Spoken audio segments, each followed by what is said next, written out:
bom dia para todo mundo. Sempre uma alegria, poder nos encontrar a cada manhã para refletir sobre a palavra de Deus, o Evangelho de nosso Senhor Jesus Cristo. E hoje a igreja celebra, neste dia 22 de outubro, dia de São João Paulo II.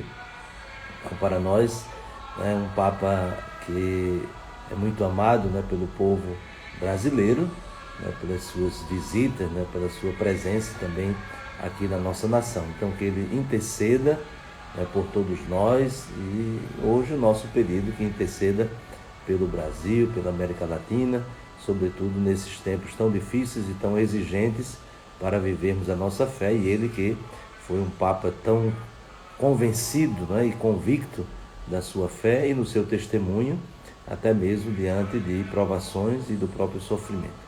Então rezemos pedindo pela intercessão de São João Paulo II, que também cresçamos sempre mais nessa convicção de que Cristo é o nosso Salvador e a Ele devemos abrir as portas do nosso coração. Em nome do Pai, do Filho e do Espírito Santo. Amém. Ó Deus, rico de misericórdia, que escolheste São João Paulo II para governar a vossa Igreja como Papa, concedei-nos que, instruídos pelos seus ensinamentos, possamos abrir confiadamente os nossos corações à graça salvífica de Cristo, único Redentor do homem. Ele que convosco vive e reina na unidade do Espírito Santo. Amém. Então, hoje, para a nossa meditação, nós temos o Evangelho de São Lucas, no capítulo 12, do versículo 49 ao versículo 53. E aqui Jesus continua seus ensinamentos, chamando a atenção para tudo aquilo que o seu discípulo, o seu seguidor, vai enfrentar, seguindo os seus passos, que são os passos para Jerusalém, os passos para a cruz, os passos para aquele momento decisivo, onde Jesus, ao entregar a sua vida, de fato, confirma que veio para realizar a vontade de Deus e nada o podia convencer do contrário. E aqui Jesus faz algumas afirmações, um tanto, poderíamos assim dizer, chocantes, mas que precisam ser naturalmente compreendidas dentro do contexto no qual elas foram ditas, essas afirmações. Eu vim para lançar fogo sobre a terra, e como gostaria que já estivesse aceso.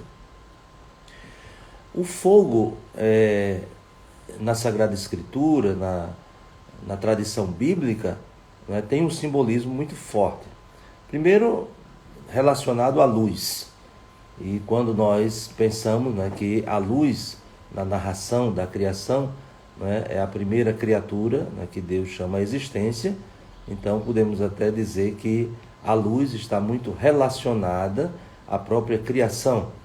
Então o fogo, que também é fonte de luz, então pode ser aqui entendido que Jesus fala da sua missão como justamente essa luz que vem para iluminar a terra, vim para lançar fogo sobre a terra, então para lançar uma luz sobre a terra. E essa luz que precisa se expandir. Então o próprio Jesus diz que é a luz do mundo, eu sou a luz do mundo, quem me segue não andará nas trevas, mas terá a luz da vida. Mas Jesus também diz aos seus discípulos, vós sois o sal da terra, vós sois a luz do mundo. O fogo também, dentro dessa perspectiva da tradição bíblica, tem também a propriedade de purificar.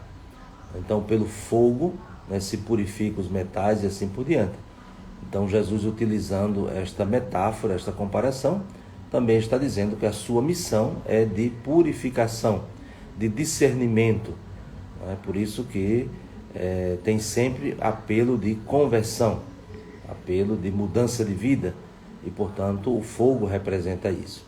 O fogo também, na Sagrada Escritura, é o símbolo, vamos dizer assim, escatológico, do julgamento de Deus.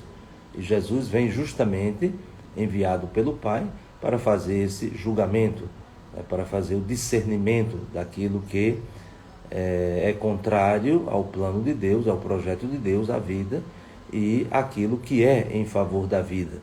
Então, o fogo que Jesus vem trazer, né, e que deseja ardentemente que seja aceso, é justamente a partir da sua missão, a partir do evangelho que ele anuncia, fazer com que haja esse discernimento, né, entre as forças do mal e o plano de Deus. E naturalmente esse fogo, né, de purificação, de juízo, vai levar à realidade plena, que é a instauração do reino de Deus entre nós. Depois, uma outra afirmação que Jesus faz é sobre o batismo. Devo receber um batismo, como estou ansioso até que isto se cumpra. Nós sabemos que neste momento Jesus já tinha sido batizado por João Batista, porém não é esse o batismo que Jesus está falando, mas é aquele batismo ao qual Jesus se refere quando os filhos de Zebedeu se aproximam dele e vão fazer um pedido.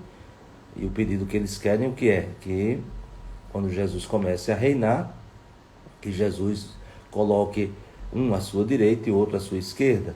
E aí Jesus vai justamente responder, perguntando, né, vocês estão dispostos a beber do cálice que eu vou beber? Vocês estão dispostos a ser batizados com o batismo que eu vou ser batizado? E naturalmente aqui nós já compreendemos que não é o batismo de João Batista, mas é a sua morte, a sua entrega na cruz. Então, é esse o batismo, né, que Jesus está desejando ardentemente. Mas isso não pode ser considerado como uma espécie de Jesus que deseja a morte, que deseja o sofrimento. Mas Jesus que está comprometido com a realização da vontade do Pai, e para realizar a vontade do Pai, se for preciso, né, como ele diz, Pai, afasta de mim esse cálice, mas seja feita a tua vontade. Então, se é preciso passar pelo sofrimento, pela dor, pela morte, então Jesus não desvia o seu caminho de tudo isso. Depois, uma outra afirmação, né, que também precisa ser contextualizada: vós pensais que eu vim trazer a paz sobre a terra? Pelo contrário, eu vos digo, vim trazer divisão. Então, diríamos que deste texto, né, do Evangelho de hoje, essa é a afirmação mais chocante, mas se nós não compreendermos dentro do seu contexto. Não vim trazer paz sobre a terra, mas como pode ser isso, né? Se Jesus é o Rei da paz, se até no seu nascimento os anjos, né, vindo do céu cantaram glória a Deus nas alturas e paz na terra aos homens que ele ama. O próprio Jesus, ao ressuscitar, aparece aos discípulos e diz, a paz esteja convosco. Na última ceia, o próprio Jesus diz, eu vos deixo a paz, não a paz que o mundo dá, e assim por diante. Então, qual é esta paz que Jesus não veio trazer? Aí, contextualizando, nós estamos no momento em que a dominação do poder estrangeiro, o poder romano, e havia uma estratégia, né, do imperador para manter a terra em paz, ou seja, os territórios dominados pelo Império Romano, evitando qualquer tipo de revolta, né, de contestação e assim por diante, era colocar, né, nos vários povoados, nos vários lugares, destacamentos, né, de soldados para que mantivessem a paz, né? Ou seja, impedisse qualquer manifestação de desacordo, né, de revolta e assim por diante. Tanto que isso se chamava paz romana, né, a paz de Roma. E é justamente isso que Jesus não veio trazer, né? Jesus não veio trazer a paz, esta paz, né, do imperador romano, mas Jesus veio trazer a verdadeira paz. Então, precisamos entender bem, né? Porque senão podemos pensar que é uma contradição no ensinamento de Jesus, mas ele veio trazer verdadeiramente a paz. Porém, a paz de Jesus não é ausência de conflito, nem uma paz artificial, apenas de uma tranquilidade momentânea, mas a paz de Jesus é fruto, sobretudo, da sua entrega, né, da sua cruz. Ele alcançou para nós a paz com o seu sacrifício. Ele derrubou o muro de separação, como diz São Paulo, porque ele é a nossa paz. porque nos reconciliou com Deus, nos reconciliou entre nós, e, portanto, para realizar isso, Jesus teve que travar uma batalha. E vem de novo a questão do fogo que faz o discernimento, o batismo, né, que é a sua entrega, e quem se decide seguir o caminho de Jesus, diríamos assim, inevitavelmente vai ter que tomar decisões que vão provocar, sem dúvida, isso que Jesus diz, uma família de 5 pessoas, 3 ficarão divididas contra 2 e 2 contra 3. Ficarão divididos o pai contra o filho contra o pai, a mãe contra a filha contra a mãe, a sogra contra a nora e a nora contra a sogra. Isto é inevitável quando nós decidimos seguir o Evangelho, nós não seguimos assim, como se diz popularmente, né, no bolo, né, que vai todo mundo. Não, alguns vão, outros não vão. E, portanto, a divisão que Jesus fala é essa. Não é a finalidade da sua missão, mas a consequência, né, de aceitar o Evangelho e aceitar o caminho de Jesus é fazer discernimento. Então é uma opção. Então alguns fazem esta opção de segui-lo e outros fazem a opção de rejeitá-lo, né, de não segui-lo. E isso não nos surpreende, porque é a realidade que nós convivemos, né, todos os dias.